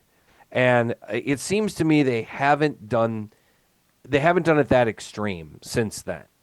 Now it's you have your main 6-issue, for Fear Itself or Secret Empire or whatever, and you can get that, and it'll be complete, and you'll get the stories. You'll get the main story. if you buy the other side minis that are now a part of it, or the additional like one-offs, because nowadays that's the other thing too. They don't so much as they don't as much make a tie-in from like a random issue from Spider-Man. Instead, they'll have a specific standalone issue that features Spider-Man or features Captain America or features Okay. whatever or the Hulk. So, I mean, they'll still have issues of the original or the regular book that kind of tie in, but it's usually not something that they'll be like, "Hey, you definitely have to have this one."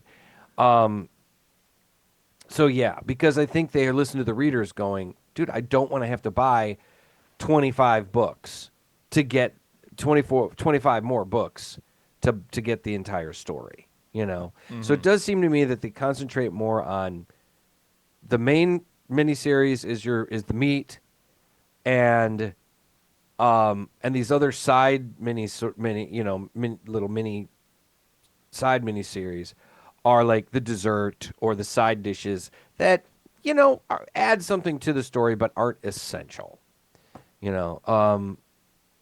But I still, because like with One World Under Doom, I'm getting the main book, and I'm getting some of the minis that are attached to it because I'm like, oh, that's pretty cool. And there's one. It's called Doctor Strange, Sorcerer of Asgard, because Stephen Strange, since he is not the Sorcerer Supreme anymore, but he's still a very powerful wizard in mage in the Marvel universe, he goes to Asgard to see if he can get some sort of supplemental power and learn there and whatever. So now he's working kind of for Thor.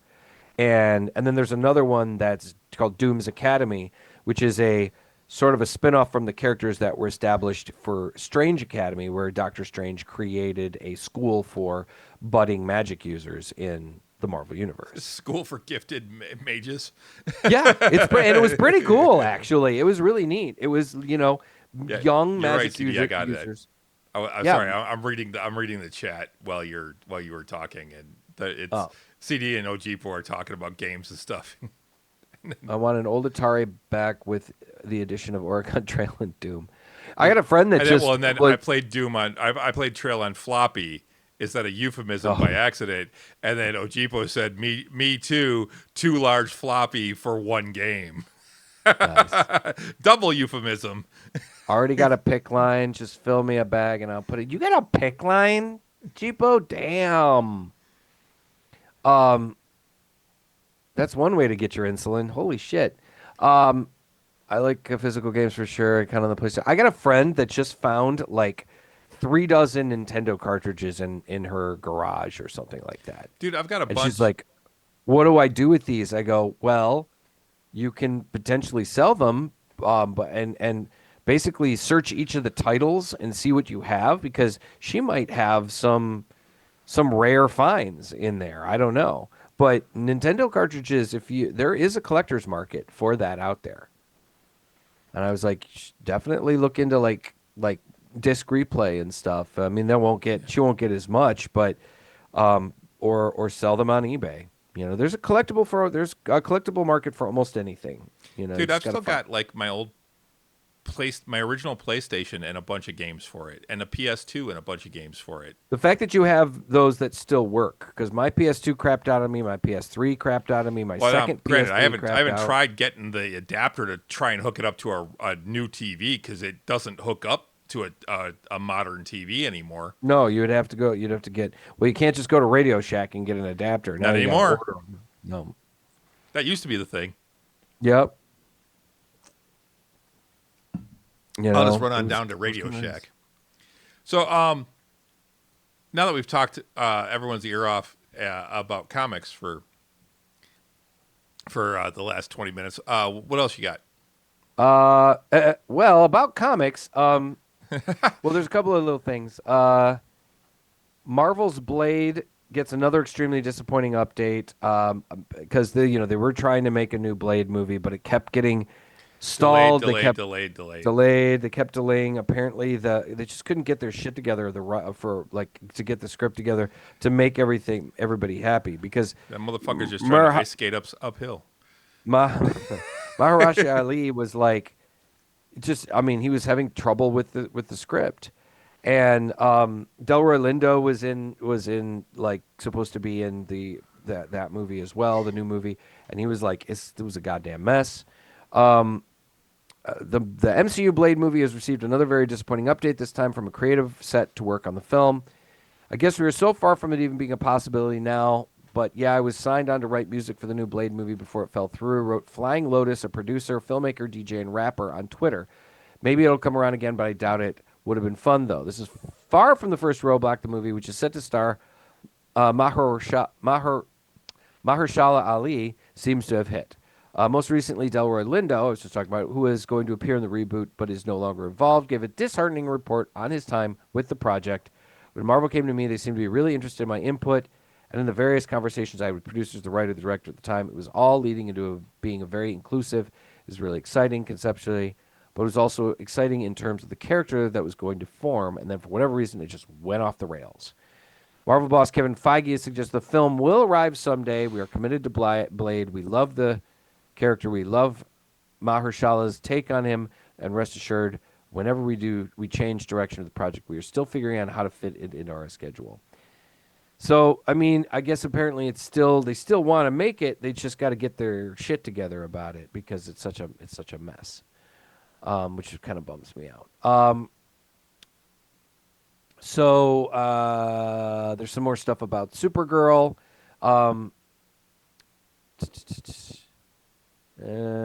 Something about their leaked set footage suggests a surprise change from the DC comic.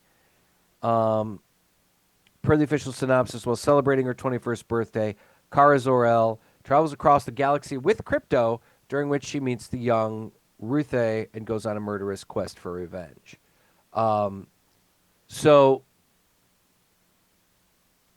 I don't know. I mean, we're gonna. That's the synopsis from the comic that it's based on.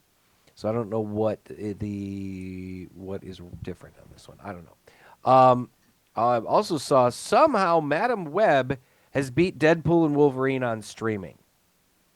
What? I don't know how that's possible, right? Despite Madam Web being a notorious flop, the Sony movie beat Deadpool and Wolverine on streaming. Per a report from comicbook.com using Nielsen data, Madam Web brought in 16 million views over its initial 14 days streaming on Netflix, which just beat Deadpool and Wolverine's 15.8 million views over its first 2 weeks streaming on Disney+. Deadpool and Wolverine was a massive success, scoring over $1 billion at the worldwide box office. Madam Web, meanwhile, was a critical and commercial flop, netting just slightly over $100 million worldwide.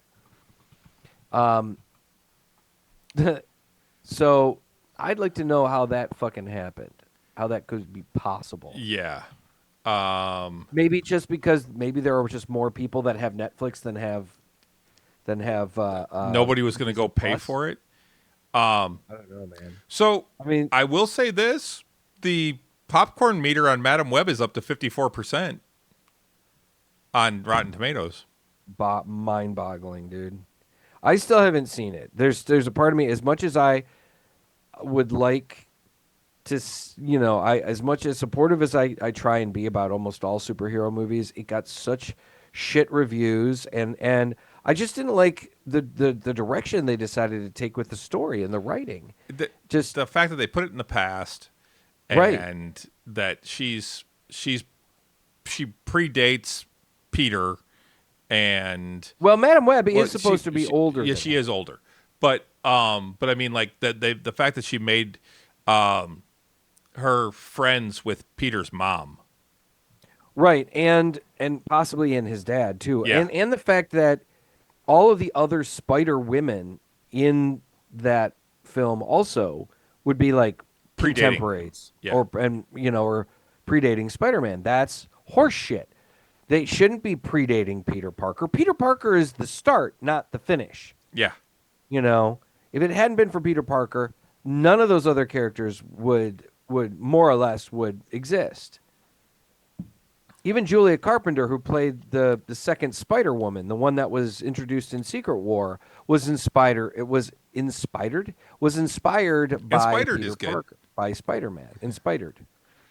So, not a fan. Not a fan. I didn't like what they did with that whole thing. So I'm sure I'll see it eventually. It's one of the few superhero movies I still haven't purchased. Shit, I bought Morbius. I bought Craven the Hunter. I haven't I watched didn't that buy one yet. I haven't watched it yet either, but it actually got decent. It got decent middling reviews. You know, most of the reviews were kind of like, it's okay. Yeah, it was all It's right. all right. Like, okay, great. So, it was fun. It was actiony. It was violent. You know. So there's that. Last thing I think I was just going to bring up is have been playing more of the Oblivion remake on PlayStation, and I got to tell I'm you, still it playing is BG3. So right. but go ahead. It has been a blast. It's been really fun. They even left in, from what I understand, they even left in a blooper because there's a lot of nostalgia involved with Oblivion, and it's doing extremely well. Like Yes, it it's is. sold over 6 million to over 6 million people in the last like week or week and a half, 2 weeks, whatever it's been since they opened it. But yeah, I think it's only been a week. has it only been a week? I think they've sold on like. Because I think it came out last Tuesday when we were. Yeah, I think I think you're correct. Yeah, because I think I was talking about that it was downloading while we Yeah. were doing the show. But there's so much nostalgia. It's much prettier. The elves are still a little wonky looking. Like they definitely, it's an interesting choice they made with how they developed the elves. Like elves in Baldur's Gate look a lot better, shall we say? But there is a notorious blooper in It was the April 21st. It original. was last Monday, I guess. Okay, last Monday. There's a notorious blooper in the original Oblivion where you hear the voice actress doing the line, and then she goes, "Wait, let me do that again," and then she does the line again.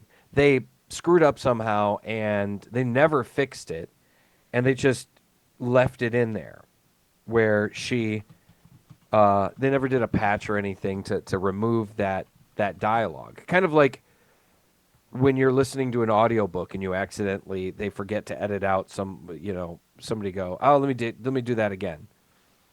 But they left it in the remake because it's so memorable, you know. I think that's really great. It's a beautiful game. It's definitely like I'm seeing how big it is. They fixed. Oh, like I said, remember we talked about like you get lost in Oblivion because there's no way to Yes. there's no map marker. Okay, they fixed that. So there are map markers now. And there's even a spell that you get at the beginning of the game that it's clairvoyance, which you cast that and it'll show you a direction, basically a path to go. That will fade over time. So you gotta recast it, but it's a real quick cast and stuff like that. So they have fixed that. You can find where you need to go. Hearing Patrick Stewart doing the voice of the Emperor again was very kind of cool. But it's been really fun. It's been really fun, distraction. God knows we need plenty of those these days. Yes, that's all we need. That's bread and circuses, man. Yeah, for sure. But yeah, it's been really cool, and I recommend checking it out. It's massive. I mean, it's 125 gigabyte download, which is bigger than Skyrim, if I remember correctly. But even though Skyrim is a bigger area, this because of everything they had to do to create this new version, it's actually a bigger download than Skyrim. Yeah. Sorry, I was just reading Ojipo's thing. They're talking about Nintendo and stuff now, and Ojipo said the youngest was teaching me how to drift the cart. Then I started beating her, so we stopped playing. Nice. Just restarted playing Skyrim. Good for you, CD. Great. CD BG3. That's right. CD also just I remember he just mentioned earlier this week about He actually said on there too that he bought figured the BG3 Cure Vamp on Quest, PlayStation. Yep. And the Cure Vamp Quest. I never did the Vamp Quest. I mean, I did it, but I did the whole vampire storyline, but I never became a vampire. I think I preferred staying as a werewolf. I was a werewolf. Yeah. I had just gotten to the werewolf. That was as far as I had gotten. 4 to 6 hours of free time. Yeah, well, no, see, you can. That's the nice thing about Baldur's Gate is like you can play for an hour, and then you can just save where you're at and come back to it. You can play for, you don't, He said I didn't mean to be a vamp. Just noticed it one day. dude. That will happen. Yeah, no, that will happen. Yeah, if you, if you get attacked by a vampire, you can become gain So like annoying. the virus of becoming a vampire, So and just all of a sudden, if you're out during the day, you start burning or something. you start taking damage if you're out during the day because that's you can get sanguinism or something like that, and if you don't treat it, and all you got to do is take a cure disease potion. If you don't treat it in enough time, eventually you will become a vampire, and and then you're fucked basically, and then you gotta go through the thing that 2 years later I did the right thing to trigger the damn quest. That's funny. But yeah, Baldur's Gate 3, man, really just give it a go. Chris is right. Make sure that you Play tab first. play a tab first. Play your original character. Why do they call it tab? I can't. I don't know. That's just the name they give it. Yeah, But you I can thought rename. I thought it was an It's- acronym, but play the original character first. Start your own character. I we have recommend Google for Paladin. that. Yeah. I recommend Paladin mainly because, in fact, Paladin was, when the game first came out, was the most popular character to play for your first playthrough. All right, so tab is the default name assigned to player created characters in Baldur's Gate 3. The name Tav is a shortened version of Gustav, Oh, I see. which was the internal project code name for Baldur's Gate 3 during its development. Gustav was chosen as a code name in honor of Larian Studios CEO Sven Vinke's Vinke. dog. Oh, okay. But anyway, yeah, start off with, like I said, I recommend make a companion, turn me into a vamp lord in Dawnguard, and the next person I talked to said go to Cure Guy. Oh, there you go. All right. But yeah, start with your original character. I recommend a paladin because the paladin gives you your secondary healer, and it gives you a lot of Paladins attack are pretty power. badass. That was my first Yeah. character was a paladin. Yeah. So And then I became a Lockadin, you lock it in. Okay. which I got to go back and Or- redo because I want to do him as a Hexblade now. Okay. Secondary to that, I'd say Bard because Bards have some of the funniest dialogue options. See, I It's like fucking Monk. hilarious. I love Monk. Okay. Monk, I I thought haven't was played a Monk's one of my favorites because they're fucking badasses. Well, I also like playing character classes that aren't because you talk I did about not this, do the but- drunken monk, and I did the Way of the Fist. Yeah. I like playing the character classes that are not one of the NPCs because Well, Monk isn't either. So Okay, exactly. There's no bard, there's no monk, there's no paladin, there's no ranger.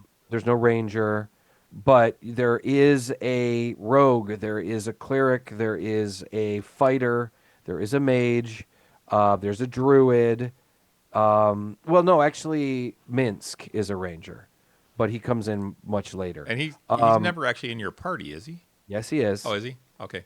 See, I If never you do got the right Minsk things. because Jahira died in the Okay. in Moonrise. Yeah, you got to make sure Jahira, you keep Jahira, and you Bitch gotta kept do- running in. I couldn't keep her alive. She just kept running in, getting her fucking ass kicked. And yeah, you can change them. You change them out. You can only have three companions at a time. You can also change their classes. CD. You can right, actually and you yeah. can Once also you get withers, you respec can each of them. change their classes. Right. You can respec each of the companions. So if you want, And when you your level entire them up, party you to be can clerics. multi-class them and stuff. So right, you can multi-class them as well. So and you can change their subclass if you want. So you can completely respec all. If you want all of everybody in your party to be druids, you can do that. And you can also create your own NPCs that hang out in your in your um, uh, in your camp when you're not using them.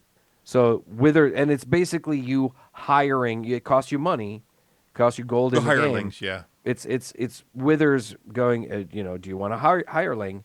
And I've you never done a essentially hireling. create another character. Neither have I, but because you have enough fun with the regular characters. And if you don't, because that's the thing, if you just have a whole party of your own made up characters, you're not going to get the story elements that you get by Right. having, Oh, there's a the barbarian too. Karlach barbarian and warlock and Warlock, yep. by having those characters in your party. So, After you get done with your initial playthrough, though, then you should go maybe one or two of those, or maybe three, depends on you. But then pick one of the NPCs and play through.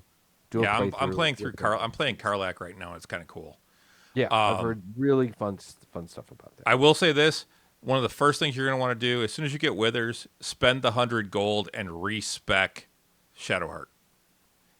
Stop making her, get her out of being a trickster cleric, Yeah, and into something that is way more effective, like light more. or life or. I tried death. I didn't like it, but I generally make her a life cleric, even though it kind of goes against her storyline. Right. Just because I want my characters to stay alive. But yeah, there's all sorts of videos online too about how to best spec characters and how to get around things, using certain things like vendors will sell like things like potions of hill giant strength that you'll buy them out. And then the next day, if you did take a long rest, you can go there and they will have a resupply. Now, what also happens is if you get your level up, what you do is you go buy that vendor. If you have enough money to buy them, you can go buy that vendor, buy up all their potions, level up your character, look at that vendor again. They'll have all those potions again. You Right. buy them again. Don't level up every character, just level up yours and then cancel out. Then buy up all those potions. Then level up the next character, cancel out, buy the potions again. And every time you level up a character, they will have those potions refilled. So that's what I did with my monk one. I actually had enough to buy a whole bunch of potions of hill giant strength early on, and that's why my monk is just a badass right now because she's always got. You also got to Hill deal giant with. You got to be careful and deal with like encumbrance is a problem in Yes. Baldur's Gate 3. It's just kind of like in Skyrim, you got to deal with encumbrance.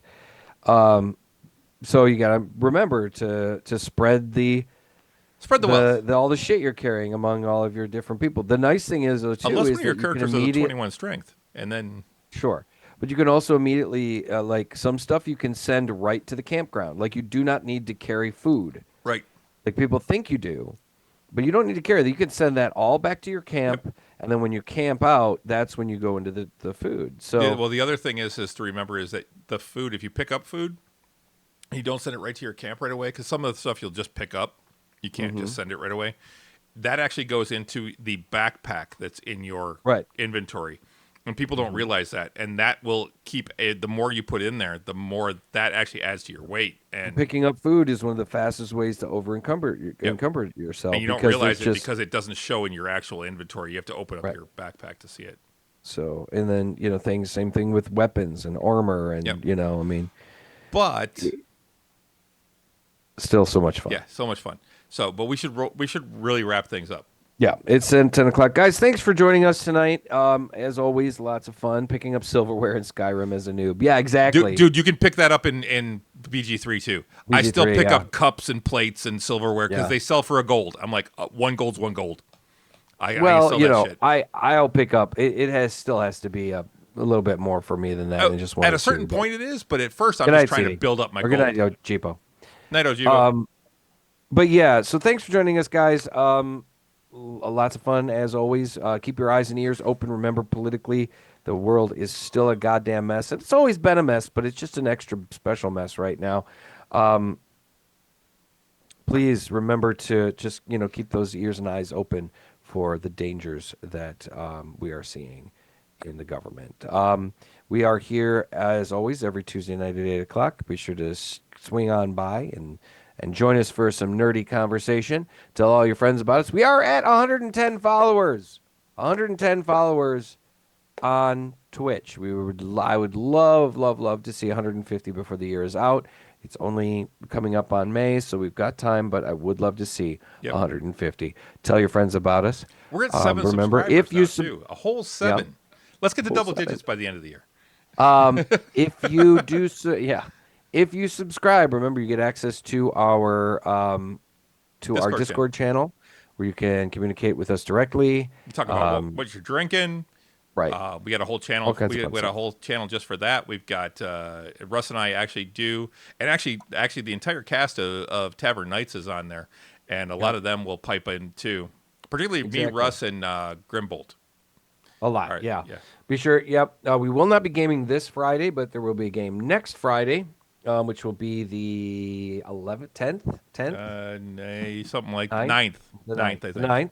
I will not be there because I will be in Columbus, but be sure to swing on in 7:30, 8 o'clock next Friday.